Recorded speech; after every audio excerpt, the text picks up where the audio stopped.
సాధారణంగా పెళ్లి చూపుల్లోనే అబ్బాయి వయస్సెంత అమ్మాయి వయస్సెంతో కనుక్కుంటారు. కాని ఇద్దరి మధ్య ఎంత ఏజ్ గ్యాప్ ఉంటే మంచిది, ఎంత ఉంటే మంచిది కాదు అన్న సంగతి మాత్రం చాలామందికి తెలియదు.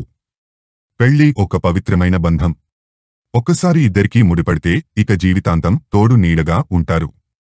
ఇక ఈ పవిత్రమైన పెళ్లి తంతుకు ఎన్నో సంప్రదాయాలను పాటిస్తారు. కాని మారుతున్న సమాజంతో పాటుగా పెళ్లికి సంబంధించిన సంప్రదాయాలు కూడా మారిపోతున్నాయి. అంటే ఒకప్పుడు పెద్దలు కుదిర్చిన పెళ్లిళ్లు ఎక్కువగా జరిగితే ఇప్పుడు ప్రేమ పెళ్లిళ్లు ఎక్కువగా జరుగుతున్నాయి. ఈ ప్రేమ పెళ్లిళ్లు చెడ్డవేం కావు, కాని దీనికి సంబంధించిన ఎన్నో సంప్రదాయాలను మర్చిపోతున్నారు. ప్రేమ గుడ్డిది అంటారు పెద్దలు. ఈ పదం ఊరికే రాలేదు. ఎన్నో అనుభవాల నుంచి ఈ పదం పుట్టుకొచ్చింది. ముఖ్యంగా ఈ తరం యువత వయసుతో సంబంధం లేకుండా ప్రేమ పెళ్లిళ్లు చేసుకుంటున్నారు. ఉదాహరణ చెప్పాలంటే క్రికెటర్ సచిన్ టెండూల్కర్ తనకంటే పెద్దదైన అంజలిని పెళ్లి చేసుకున్నాడు. ఇక బాలీవుడ్ హీరోయిన్ ప్రియాంక చోప్రా తనకంటే చిన్నవాడైన వ్యక్తిని పెళ్లి చేసుకుంది. పెళ్లి చేసుకోబోతున్నారంటే అస్సలు అమ్మాయి వయసెంత అబ్బాయి వయసెంతో ఖచ్చితంగా తెలుసుకోవాలి.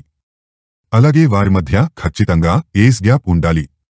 అలాగే అమ్మాయి వయస్సు కంటే అబ్బాయి వయసే ఎక్కువగా ఉండాలని మీరు వినే ఉంటారు.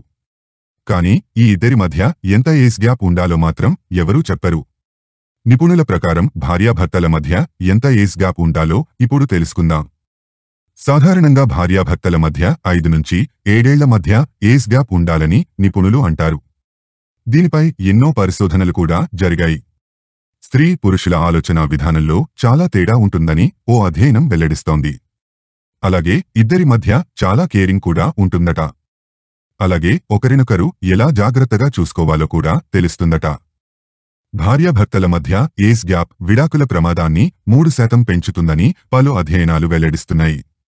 10 సంవత్సరాల ఏజ్ గ్యాప్ ఉన్న జంటలు 30% విడాకులు తీసుకునే అవకాశం ఎక్కువగా ఉందట. అలాగే 20 సంవత్సరాల ఏజ్ గ్యాప్ ఉన్న జంటలు 95% విడాకులు తీసుకునే ప్రమాదం ఎక్కువగా ఉందట. భార్యాభర్తల మధ్య ఏజ్ గ్యాప్ ఎంత తక్కువగా ఉంటే సమన్వయం అంత మెరుగ్గా ఉంటుందని అధ్యయనంలో తేలింది. ఇది ఇద్దరి మధ్య మంచి సమన్వయానికి దారితీస్తుంది. అలాగే వారి మధ్య విడాకులు అనే మాట వచ్చే అవకాశాలు కూడా చాలా తక్కువగా ఉంటాయట.